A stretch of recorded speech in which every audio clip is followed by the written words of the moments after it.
Hello everyone, आज के lecture में हम डिस्कस करेंगे PYQs ऑन स्टैटिस्टिकल मैकेनिक्स जो कि पूछी गई है CSIR नेट जून 2023 में।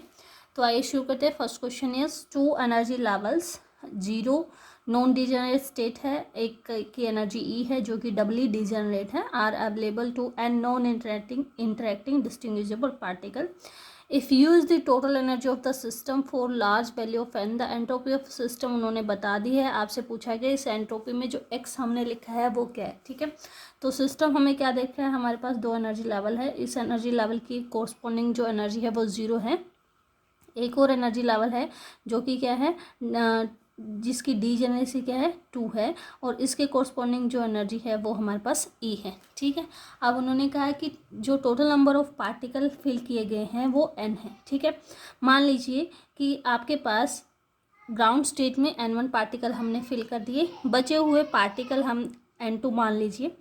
N2 पार्टिकल इन दोनों लेवल में इस तरीके से फिल कर दे कि यहाँ भी N2/2 है, यहाँ भी N2/2 है। वैसे N3 भी हो सकता है, लेकिन मोर जनरल हम ये मान के चलते हैं कि वो क्या है, N2/2 है। ठीक है, अब यहाँ देखिए कि जो एनर्जी इन्होंने कहा है कि U क्या है, टोटल एनर्जी है, तो हमारे पास जो एनर्जी आएगी टोटल एनर्जी वो क्या आ जाएगी, 0 × N1 प्लस यहाँ पे आ जाएगा N2/2 × E plus N2/2 × E equal to क्या आ गया, this term is N2E।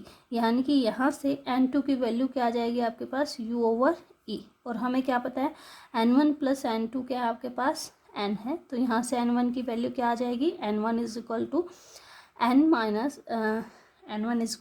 N-1 जो कि है U/E। ठीक है, तो ये दो रिलेशन N1 और N2 में आपके पास निकल के आ गई। ठीक है, फिर उन्होंने कहा है कि जो एंट्रोपी है जो कि क्या होती है, K Ln ओमेगा क्या होती है, नंबर ऑफ माइक्रोस्टेट, इसके इक्वल इन्होंने ये दे रखी है। तो हम यहाँ माइक्रोस्टेट निकाल लेते हैं और इस इक्वेशन में पुट कर देंगे तो वो हमारे पास आ जाएगा। नंबर ऑफ माइक्रोस्टेट किसके इक्वल होगी, देखिए टोटल जो पार्टिकल थे वो हमारे पास क्या थे, N थे। N में से N1 आपने सेलेक्ट कर लिए फर्स्ट लेवल में, इनटू में क्या आ जाएगा, बचे हुए पार्टिकल जो कि N-N2 है उनमें से सिलेक्ट कर लिए N2/2 फॉर दिस लेवल। फिर बचे हुए पार्टिकल N-N1 - N2/2 C, यहाँ पे आ जाएगा N2/2। ये आपके पास माइक्रोस्टेट होगी। इसको सिंप्लीफाई कर लीजिए तो माइक्रोस्टेट किसके इक्वल आ जाएगी, N factorial / N1 factorial into N-N1 factorial into यहाँ पे आ गया N1 था ना, यहाँ पे N2 नहीं था, सॉरी N1 लिए थे हमने, N-N1 फैक्टोरियल डिवाइडेड बाय आपके पास क्या आ जाएगा, N2/2 फैक्टोरियल और N-N1 - N2/2 फैक्टोरियल। ठीक है, देखिए ये क्यों यहाँ पे मैं अभी बताती हूँ आपको। यहाँ पे क्या आ जाएगा, N-N1 - N2/2 factorial divided by यहाँ पे क्या आ जाएगा आपके पास N2/2 फैक्टोरियल, और यहाँ पे आ जाएगा N-N1 - N2/2 - N2/2 फैक्टोरियल। ठीक है, देखिए मैं क्या कह रही थी, यहाँ पे आप मान लीजिए N2 इधर मान लीजिए, N3 इधर मान लीजिए, तो उससे कोई फ़र्क नहीं पड़ेगा क्योंकि यहाँ पे ये टर्म पूरी क्या हो रही है, कैंसिल हो रही है। ठीक है, तो जो मर्जी आप मान लीजिए, ये मैंने जनरल माना है कि इस तरीके से है। तो यहाँ से आप देखेंगे ये टर्म इससे कैंसिल हो रही है, ये टर्म इससे कैंसिल हो रही है। ठीक है, तो आपके पास क्या बचेगा ऊपर, N factorial divided by N1 factorial, यहाँ से क्या बचा N2/2 का फैक्टोरियल, और यहाँ से देखिए क्या बचेगा, ये टर्म क्या बन गई, this one is N-N1 - N2, और ये टर्म क्या बन गई, 0 फैक्टोरियल 1 होता है, तो यहाँ से भी क्या बचेगा N2/2 का फैक्टोरियल। तो आप इसको लिख सकते हैं, this is N factorial over N1 factorial और N2/2 स्क्वायर फैक्टोरियल का स्क्वायर। ठीक है, यहाँ वैल्यू पुट कर दीजिए N1 और N2 की, तो आपके पास जो एंट्रोपी है वो क्या आ जाएगी, K Ln ओमेगा की जगह पे आपने लिख दिया N factorial divided by N1 factorial का क्या मतलब है, N - U/E फैक्टोरियल, N2/2 का N2 का क्या मतलब है, U/एप्सिलॉन, तो ये आ गया U/2 एप्सिलॉन फैक्टोरियल का स्क्वायर। ठीक है, इसका Ln सिंप्लीफाई करेंगे तो ये क्या आ जाएगा, K Ln N factorial minus K ln n minus u over e factorial minus 2k ln u over 2e factorial. ठीक है, इसको और सिंप्लीफाई कर लीजिए, आपने आइडेंटिटी यूज़ करनी है that ln n factorial equal to क्या होता है n ln n minus n के इक्वल। ये आइडेंटिटी यूज़ कर लीजिए और k को कॉमन निकाल लीजिए, तो यहाँ से क्या आ जाएगा n ln n माइनस में क्या आ जाएगा n minus u over epsilon, sorry इसके साथ माइनस n भी लिखना है ना, तो माइनस में आ गया आपके पास n और फिर आपके पास यहाँ माइनस में ये टर्म आ गई। ठीक है, माइनस n और माइनस ये ln n minus you over epsilon, एक नेगेटिव ऑलरेडी एक और नेगेटिव आ गया तो नेगेटिव नेगेटिव पॉजिटिव हो गया, n minus you over epsilon again minus यहाँ पे है हमारे पास 2, यहाँ जाएगा u over 2 epsilon ln u over 2 epsilon, negative है एक और नेगेटिव आएगा तो negative negative positive 2 into you over 2 epsilon. ये कैंसिल हो गया 2 से 2, ये 2 से 2 कैंसिल हो गया, ये n से n कैंसिल हो गया और u ओवर ये से u ओवर ये कैंसिल हो गया, तो हमारे पास बचा k n ln n minus u over epsilon ln n minus u over epsilon, और यहाँ पे बच जाएगा आपके पास minus u over epsilon ln u over 2 epsilon. ठीक है, तो आप कंपेयर कर सकते हैं कि जो x की वैल्यू है वो ये है which is minus u over epsilon ln u over 2 epsilon, तो ऑप्शन ए आपका यहाँ पे करेक्ट ऑप्शन हो जाएगा। नेक्स्ट क्वेश्चन देखिए, the energy level available to each electron in a system of N non interacting electron are, इस तरीके से दे रखा है। एक मैग्नेटिक फील्ड अप्लाई की जिससे एनर्जी स्पेक्ट्रा तो चेंज नहीं हुआ, लेकिन उन्होंने क्या कर दिया, स्पिन को पोलराइज कर दिया। पोलराइजेशन का क्या मतलब यहाँ से, जैसे कि पहले क्या होगा, अगर आपने मैग्नेटिक फील्ड नहीं अप्लाई करी है तो क्योंकि इलेक्ट्रॉन की स्पिन जो होती है हाफ होती है, तो आपका एक लेवल में अप स्पिन और डाउन स्पिन यानी 2 इलेक्ट्रॉन आपके रह सकते हैं। आफ्टर पोलराइजेशन उनकी सभी की स्पिन एक डायरेक्शन में होगी, या तो वो सभी अप स्पिन के हो गए या तो स्पिन डाउन स्पिन के हो गए। तो अब क्या होगा, एक लेवल एनर्जी लेवल में सिर्फ एक ही इलेक्ट्रॉन फिल होगा। तो आपसे पूछा गया है कि ग्राउंड स्टेट की एनर्जी में कितना चेंज आएगा। ठीक है, तो इनिशियली देखिए कंडीशन क्या है, इनिशियल कंडीशन में क्या है, ये आपके पास एनर्जी लेवल इस तरीके से डिफाइन है।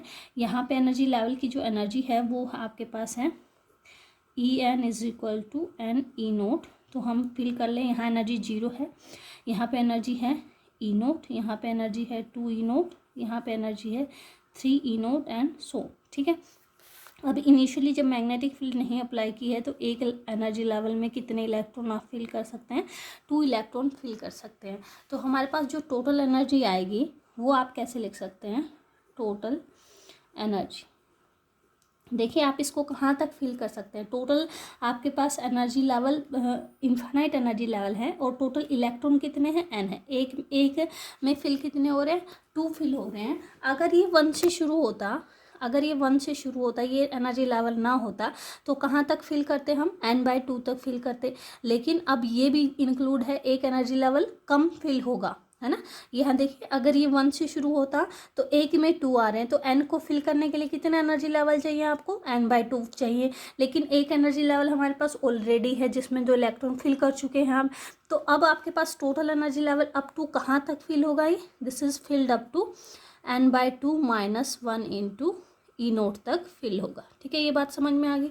अब यहाँ पे देखिए टोटल एनर्जी आपके पास कितनी हो जाएगी, इनिशियल एनर्जी, उसको अगर मैं देखिए क्या हो जाएगी, यहाँ पे एनर्जी क्या है 0, प्लस यहाँ पे क्या एनर्जी है 2 इंटू ई नोट, प्लस यहाँ पे क्या एनर्जी है 2 इंटू 2 ई नोट, प्लस यहाँ पे क्या एनर्जी है 2 इंटू 3 ई नोट, और कहाँ तक फिल हुए हैं, up to 2 into n/2 minus 1 E nought. ठीक है, इसमें से 2 ई नोट कॉमन निकाल लीजिए, इनिशियल एनर्जी आपके पास आ जाएगी 2 ई नोट इंटू में 0 प्लस यहाँ 1, यहाँ पे बच जाएगा आपके पास 2, यहाँ पे 3 and up to n/2 minus 1। ठीक है। तो ये आपके जो है इंटीजर का सम आ गया अप टू, यहाँ पे टोटल टर्म जीरो को तो कंसिडर ही नहीं करना आपने। टोटल टर्म कहाँ से शुरू है, 1 से n/2 - 1 तक है। और n नंबर्स का सम क्या होता है, देखिए जो सम सीरीज होती है 1/2 अप टू n, ये सम किसके इक्वल होता है, n × n+1/2 के। ठीक है, यहाँ n की बजाय हमारे पास क्या है, n/2 - 1, तो ई इनिशियल आपके पास कितनी आ जाएगी, 2E0 इंटू में क्या आ जाएगा, n/2 - 1 + 1 करेंगे तो n/2 / 2, 2 से 2 कैंसिल हो गया। This term will be equal to n² / 4E0 minus में क्या आ जाएगा, n/2E0। ठीक है, n/2E0 ये टर्म आ गई। अब फाइनल जब आपने मैग्नेटिक फील्ड अप्लाई कर दी तो उसके बाद जो इलेक्ट्रॉन की जो स्पिन है वो पोलराइज होगी। यानी अब फाइनली आपके पास कैसे फील्ड है फाइनल, तो En तो वही है आपके पास, एनर्जी स्पेक्ट्रा में चेंज नहीं हुआ है, तो स्पेक्ट्रा आप ऐसे ही लिखेंगे, ये 0 लेवल हो गया, ये एनर्जी 2E0 होगी, यहाँ पे एनर्जी 3E0 होगी एंड सोन अप टू कहाँ तक फिल होगा। अब ये देखिए, अगर ये लेवल नहीं होता तो n इलेक्ट्रॉन को फिल करने के लिए एक एनर्जी लेवल में इलेक्ट्रॉन जो फिल हो रहा है वो एक फिल हो रहा है, तो n को फिल करने के लिए आपको कितने चाहिए, n चाहिए, क्योंकि 0 लेवल एग्जिस्ट कर रहा है, तो कहाँ तक फिल होगा, अप टू n-1 तक आपका फिल होगा। ये बात समझ में आ गई, क्योंकि एक जो 0 वाला है वो ऑलरेडी हमारे पास है, तो अगर ये ना होता तो n तक फिल करते, क्योंकि एक ऑलरेडी हमारे पास है तो इसमें से एक माइनस हो जाएगा। ठीक है, अब यहाँ पे ई फाइनल जो हमारे पास आ जाएगा वो क्या आ जाएगा, this term is 0 + 2E0 + 3E0 up to कहाँ तक जाएगा, +n-1E0। ठीक है, ये क्या आ जाएगा, E0 को कॉमन निकाल लिया, आपके पास क्या बच जाएगा यहाँ पे 0 + 2E0 नहीं, यहाँ पे पहले 1E0 आएगा ना, क्योंकि n E0 है, यहाँ पे आएगा 2E0 1 2। ठीक है, क्या बच जाएगा 1 + 2 अप टू कहाँ तक जाएगा, n-1 तक। अगेन वही सम बन रहा है, तो किसके इक्वल आ जाएगा, E0 इंटू कहाँ तक, ये 0 तो लेंगे नहीं आप, 1 से n-1 तक कितनी टर्म्स होगी, n-1 टर्म होगी, तो n-1 इंटू में n-1 + 1 यानी n/2। तो ये इक्वेशन किसके इक्वल आ जाएगी, n² / 2E0।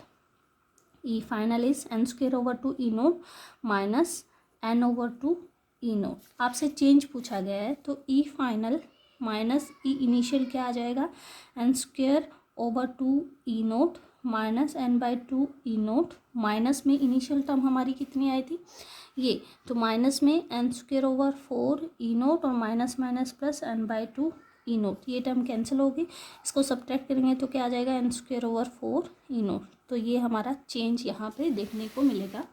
ऑप्शन 4 यहाँ पे आपका करेक्ट ऑप्शन हो जाएगा। नेक्स्ट क्वेश्चन देखिए, हाँ, the single particle energy of a system of N non interacting fermion of spin S are this. आपसे पूछा गया है कि ई फर्मी अगर जो स्पिन है पार्टिकल की 3/2 है, टू द ई फर्मी 1/2, यानी कि सिर्फ यहाँ पे चेंज क्या होगा, डीजेनरेसी में चेंज होगा और कोई चेंज नहीं होगा। देखिए हमें क्या पता होता है कि जो आपकी डेंसिटी ऑफ स्टेट होती है वो प्रोपोर्शनल होती है e⁻d/s - 1 के। ठीक है, ओके। और जब यहाँ पे कंप्लीट यहाँ लिखते हैं तो यहाँ पे this is GS degeneracy factor आता है जो 2s + 1 के इक्वल होता है, दिस इज डीजेनरेसी फैक्टर। ठीक है, इसके इक्वल होती है। अब जब आप n निकालें, n यहाँ पे नंबर ऑफ पार्टिकल जब आप निकालते हैं तो वो इक्वल होता है इंटीग्रेशन GE/DE और 0 to EF। ठीक है, अगर t 0 है तो यहाँ तक होता है, तो इसका अगर e⁻d/s का इंटीग्रेशन करेंगे तो पावर +1 हो जाएगी, यानी पावर क्या हो जाएगी, n इज प्रोपोर्शनल टू, ये तो constant term as it is रहेगा GS, और EF रेज टू पावर क्या आ जाएगी, d/s आ जाएगी। ठीक है, अगर मैं यहाँ से ये n देखूँ, नंबर ऑफ पार्टिकल दोनों में सेम है, चाहे जो स्पिन 3/2 है या 1/2 है, उससे कोई फ़र्क नहीं पड़ रहा। यहाँ पे जो फर्मी एनर्जी है वो इन्वर्सली वेरी कर रही है 1/GS raise to power S/D के साथ। ठीक है, इस तरीके से वेरी कर रही है। तो आपने यहाँ पे एस और डी निकालना है। अगर आप यहाँ पे एनर्जी को देखें तो एनर्जी क्या है, सिंगल एनर्जी है नॉन इंटरेक्टिंग फर्मियंस की। फर्मियंस यानी इलेक्ट्रॉन टाइप फर्मियंस हो गए। तो यहाँ पे जो आपके पार्टिकल है वो नॉन रिलेटिविस्टिक है, और नॉन रिलेटिविस्टिक में जो ये एस और डी टर्म क्या है, डी तो डिनोट करती है डायमेंशन को, ठीक है, this is for dimension. S क्या डिनोट करती है कि जो आपकी एनर्जी है वो प्रोपोर्शनल है के रेज टू पावर एस के। जैसे कि आपको पता है कि नॉन रिलेटिविस्टिक अगर केस है, नॉन रिलेटिविस्टिक में एनर्जी प्रोपोर्शनल होती है के रेज टू पावर 2 की, ठीक है। तो यहाँ पे 2 वैल्यू आपकी आएगी, तो एस की वैल्यू यहाँ पे 2 है, और डायमेंशन जो डिफाइन है वो 1 है, 1 डायमेंशनल केस है ये। तो जो आपकी ई फर्मी होगी वो डायरेक्टली प्रोपोर्शनल होगी 1/GS⁻² के, ठीक है, -2 के। तो E Fermi for 3/2 to the energy of 1/2 equal to क्या आ जाएगा, जी डीजेनरेसी फैक्टर फॉर 1/2 का square divided by degeneracy factor for 3/2 का स्क्वायर, जो कि क्या है 2s+1, यानी कि इसका स्क्वायर, इसको कह देते हैं S1 और इसको कह देते हैं 2s, इसको कह देते हैं S2 का स्क्वायर, ठीक है। S1 S2 की वैल्यू पुट कर दो, 1/2 पुट करनी है यहाँ पे, यहाँ लिख देते हैं S1 क्या है 1/2 और S2 क्या है 3/2। ये वैल्यू पुट कर दीजिए तो कितना आ जाएगा, 1/2 पुट करेंगे तो 2 का स्क्वायर डिवाइडेड बाय, यहाँ आ जाएगा 3/2 पुट करेंगे तो 4 का स्क्वायर। तो ये टर्म आपकी कितनी आ जाएगी, दिस टर्म इज 2/4 का होल स्क्वायर, यानी 1/2 का स्क्वायर, दिस इज 1/4। तो ये रेशियो क्या आएगा आपका, इक्वल टू 1/4। ऑप्शन बी आपका यहाँ पे करेक्ट ऑप्शन हो जाएगा। नेक्स्ट क्वेश्चन देखिए, 2 electron in thermal equilibrium at temperature T can be occupy 2 side. 2 electron है वो 2 साइड ऑक्यूपाई कर सकते हैं, ठीक है। The energy of configuration in which they occupy different side. अगर वो डिफरेंट साइड ऑक्यूपाई करते हैं, यानी एक इलेक्ट्रॉन यहाँ पे है, एक इलेक्ट्रॉन यहाँ पे है, तो आपके पास जो एनर्जी है वो इक्वल टू है JS1.S2 के, ठीक है।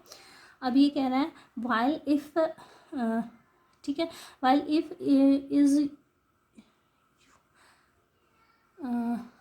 हाँ ये कह रहा है कि लेकिन ये U के इक्वल है अगर ये दोनों सेम साइड में है, और U 10 जूल है। अगर ये मान लो दोनों के दोनों सेम साइड में है, दोनों के दोनों यहाँ पे हैं या फिर दोनों के दोनों यहाँ पे हैं, तो उस सिचुएशन में जो एनर्जी है वो आपकी 10 जूल है, ठीक है। ये सिचुएशन दे रखी है, आपसे पूछी है probability to be in first excited state, ठीक है। फर्स्ट एक्साइटेड स्टेट की एनर्जी आपसे पूछी है। तो यहाँ से देखिए जो आपका S1.S2 है वो आप कैसे निकालेंगे, पहली बात तो देखिए एनर्जी जो आपकी यहाँ बनेगी, यहाँ पे S जो हमें पता होता है वो किसके इक्वल होता है, S1+S2 के, स्क्वेयरिंग बोथ साइड, तो S स्क्वेयर क्या आ जाएगा, S1² S2² +2 S1.S2 के इक्वल। तो S1.S2 इक्वल टू क्या आ जाएगा, S² -S1² -S2² 2।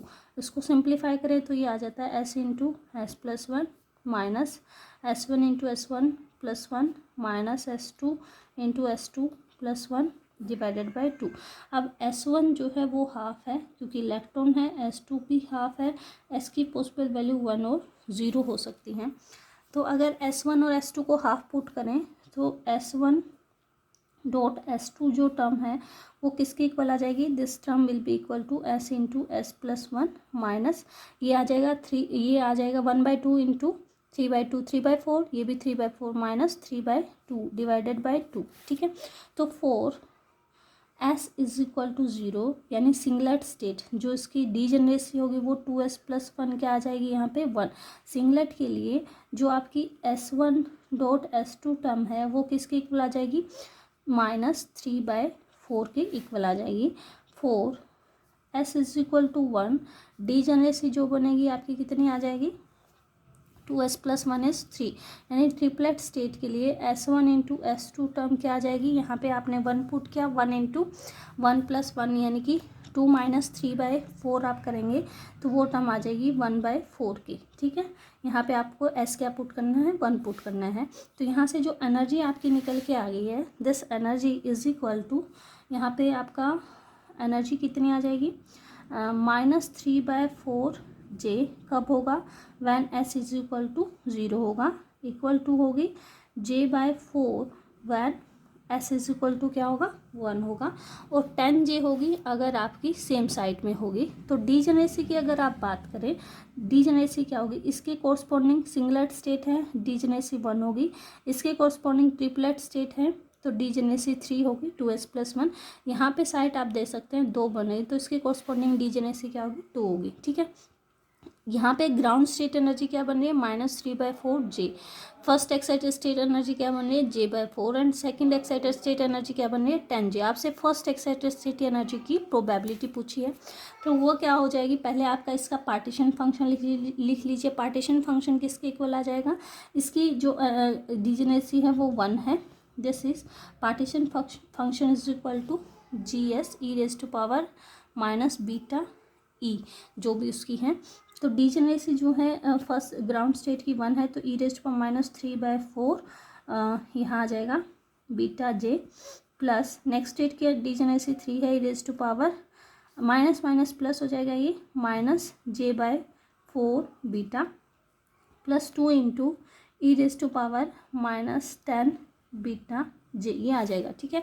और आपसे पूछा है probability of first excited state जो कि J/4 है तो इसकी प्रोबेबिलिटी कितनी हो जाएगी, इसके कोरस्पॉन्डिंग जो वैल्यू आ रही है 3 e⁻⁻J β/4 डिवाइडेड बाय Z, यानी कि e⁻3 beta J/4 plus 3 e⁻J β/4 plus 2 e⁻10 beta J, ठीक है। ये ऑप्शन के साथ अगर आप मैच करें तो यहाँ से ऑप्शन 2 आपका यहाँ पे करेक्ट ऑप्शन हो जाएगा। नेक्स्ट क्वेश्चन देखिए, नेक्स्ट क्वेश्चन जो है आपका वो पूछा गया है पोर्ट्स मॉडल से। आपने आइजिंग मॉडल पढ़ा होगा, आइजिंग मॉडल में जो आपकी एक बार क्वेश्चन पढ़ लेते हैं हम। In a one-dimensional system of n spins, the allowed value of each are sigma I, ये 1 2 3 q तक दे रखा है, q greater than equal to 2 है, is an integer. The energy of the system is this, where j is greater than 0. If periodic boundary condition are imposed, the number of ground state आपसे पूछी गई है। तो ports model का जो Hamiltonian है वो इस तरीके से डिफाइन होता है, जबकि आइजिंग मॉडल का इस तरीके से डिफाइन होता है। यहाँ पे जो सिग्मा आई है वो सिर्फ +-1 ही पॉसिबल है, लेकिन यहाँ पे जो सिग्मा आई है, सिग्मा आई वो 1 2 3 अप टू q कुछ भी वैल्यू पॉसिबल है, ठीक है। आई की वैल्यू 1 to n कुछ भी हो सकती है, यहाँ पे भी आई की वैल्यू 1 to n कुछ भी हो सकती है। तो जब आपका q इक्वल टू 2 होता है तो जो आपका पोर्ट्स मॉडल होता है वो किस में कन्वर्ट हो जाता है, आइजिंग मॉडल में कन्वर्ट हो जाता है। तो एक बार जनरल केस लेके चलते हैं कि इनिशियली उन्होंने कहा है that q is greater than equal to 2, तो q इक्वल टू 2 के लिए आपका जो एनर्जी है वो किस में, आइजिंग मॉडल वाली एनर्जी बन गई है। यानी अब आपके पास जो हैमिल्टोनियन है वो क्या है, -j समेशन सिग्मा आई सिग्मा j और आई और जे पे समेशन है, जहाँ पे सिग्मा आई की वैल्यू या सिग्मा जे की वैल्यू क्या हो सकती है, +-1 हो सकती है, ठीक है। तो पॉसिबिलिटी देखिए क्या क्या होंगी, सिग्मा आई लिखा, सिग्मा जे लिखा, यहाँ पे ये +1 हो सकता है, ये +1 हो सकता है। यहाँ देखिए h की वैल्यू क्या आती है फिर आपके पास, ये +1 हो गया, ये -1 हो गया, ये -1 हो गया, ये +1 हो गया, ये आपका क्या हो गया, -1, ये -1 हो गया, ठीक है। तो h की वैल्यू यहाँ से दोनों अगर प्लस होंगे तो मल्टीप्लाई करेंगे तो 1 आ गया, तो h की वैल्यू -j, यहाँ पे नेगेटिव आ गया h की वैल्यू +j, यहाँ पे नेगेटिव आ गया h की वैल्यू +j, यहाँ पे पॉजिटिव आ गया h की वैल्यू -j। तो ग्राउंड स्टेट एनर्जी अगर हम देखें तो ग्राउंड स्टेट एनर्जी हमारी बन रही है एक स्टेट में, एक स्टेट में कब बन रही है, जब आपकी जो स्पिन है, स्पिन जो है अलाइन इन सेम डायरेक्शन, ठीक है। यानी जब सारी जो स्पिन है वो सेम डायरेक्शन में है तब आपकी जो एनर्जी बन रही है वो क्या बन रही है, ग्राउंड स्टेट एनर्जी बन रही है। और q इक्वल टू 2 के लिए वो सिचुएशन क्या बन रही है, आपके पास 2 वैल्यू आ रही है। अब बात करते हैं पोर्ट्स मॉडल की। मान लो आपके पास q इक्वल टू 3 है, q इक्वल टू 3 है, यानी कि जो आपके पास सिग्मा की वैल्यू है वो क्या है, 1 2 और 3 हो सकता है, ठीक है। तो आपके पास जो ग्राउंड स्टेट एनर्जी बनेगी वो कब बनेगी, जब सभी की स्पिन जब सभी की स्पिन क्या होगी, when spin of all equal to 1 होगा। एक तो आपकी जो ग्राउंड स्टेट है तब बनेगी, दूसरी ग्राउंड स्टेट कब बनेगी, जब spin of all equal to 2 होगा। तीसरी ग्राउंड स्टेट कब बनेगी, जब spin of all equal to 3 होगा। जैसे कि यहाँ पे क्या था, जब spin of all equal to क्या था, इक्वल टू था +1, तब आपकी ग्राउंड स्टेट बन रही है। स्पिन इक्वल टू -1 था तब ग्राउंड स्टेट बन रही है, क्योंकि दो ही पॉसिबल वैल्यू थी। लेकिन Q इक्वल टू 3 के लिए पोर्ट्स मॉडल में क्या क्या पॉसिबल वैल्यू है, 1 2 3 पॉसिबल वैल्यू है। तो स्पिन, सभी की स्पिन जब 1 होगी तो ग्राउंड स्टेट बनेगी। अभी हमने कहा कि जब सेम ही डायरेक्शन में सबकी स्पिन सेम होती है तभी आपकी जो एनर्जी आती है वो मिनिमम आती है। तो जब सबकी स्पिन 1 होगी तो मिनिमम एनर्जी बनेगी, 2 होगी तभी भी मिनिमम बनेगी, सबकी स्पिन 3 होगी तभी भी मिनिमम बनेगी। तो जो टोटल केस बन रहे हैं वो 3 बन रहे हैं। इसमें टोटल केस 2 बन रहे थे, यहाँ 3 बन रहे हैं। तो अगर Q की वैल्यू को आप Q कंसिडर करते हैं तो नंबर ऑफ ग्राउंड स्टेट हमारी कितनी बन जाएंगी, इक्वल टू Q आ जाएगा। ठीक है, ऑप्शन ए यहाँ पे करेक्ट हो जाएगा। नेक्स्ट क्वेश्चन देखिए, नेक्स्ट क्वेश्चन बहुत ही सिंपल था। एक डिस्पर्शन रिलेशन दे रखा है, energy equal to h bar VF के, जहाँ पे VF जो है फर्मी वेलोसिटी है। आपसे पूछा है कि जो EF है वो n पे इस तरीके से डिपेंड कर रहा है, n⁻∞ पे। ठीक है, आपसे अल्फ़ा की वैल्यू पूछी है। ये चीज़ हम ऑलरेडी डिस्कस कर चुके हैं प्रीवियस क्वेश्चन में। जैसे मैंने आपको बताया था कि जो डेंसिटी है वो प्रोपोर्शनल होती है e⁻d/s -1 के, और n जो आप कैलकुलेट करते हैं तो उसका इंटीग्रेशन हो जाता है 0 टू EF तक। ठीक है, यानी कि जब इस चीज़ का इंटीग्रेशन होगा तो इसकी पावर 1 ऐड हो जाएगी, यानी n जो प्रोपोर्शनल होता है वो e⁻d/s के प्रोपोर्शनल होता है, EF⁻d/s। तो EF जो प्रोपोर्शनल होगा वो n⁻s/d के होगा। ठीक है, s मैंने बताया था k की पावर होती है, तो यहाँ पे k की पावर क्या है, 1 है, यानी s की वैल्यू जो है गिवन उसमें क्वेश्चन में वो 1 है। और डायमेंशन की अगर हम बात करें तो उन्होंने कह दिया कि 3 डायमेंशन है और d की वैल्यू क्या है आपके पास, 3 है। तो EF जो प्रोपोर्शनल होगा n⁻1/3 के प्रोपोर्शनल होगा। तो अल्फ़ा की वैल्यू क्या आ जाएगी, 1/3 आ जाएगी। Alpha is equal to 1/3। Option A यहाँ पे आपका करेक्ट हो जाएगा।